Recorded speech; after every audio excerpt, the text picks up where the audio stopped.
26শে March আমাদের মহান স্বাধীনতা দিবস। এই দিনটিকে স্মরণীয় করে রাখতে সাভারে বিভিন্ন সড়কে উচ্ছেদ অভিযান পরিচালনা করছে উপজেলা প্রশাসন, যার নেতৃত্ব দেন উপজেলা সহকারী কমিশনার ভূমি ও নির্বাহী ম্যাজিস্ট্রেট জহিরুল ইসলাম। সকাল থেকে দুপুর পর্যন্ত সাভার হাইওয়ে থানার পুলিশকে সঙ্গে নিয়ে এই অভিযান চালানো হয়। উচ্ছেদ অভিযানে বিভিন্ন ধরনের অবৈধ স্থাপনা ভেঙে দেওয়া হয়। এর মধ্যে ছিল দোকানপাট এবং অন্যান্য স্থাপনা। এছাড়াও সড়কের পাশে থাকা অবৈধ পার্কিং ও অপসারণ করা হয়। উচ্ছেদ অভিযানের ফলে সড়কগুলো অনেক পরিষ্কার পরিচ্ছন্ন হয়েছে এবং যানজটও কমেছে।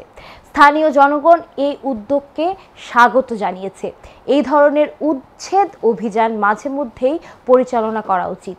এতে সড়কগুলো সবসময় পরিষ্কার পরিচ্ছন্ন থাকবে এবং যানজটও কমবে।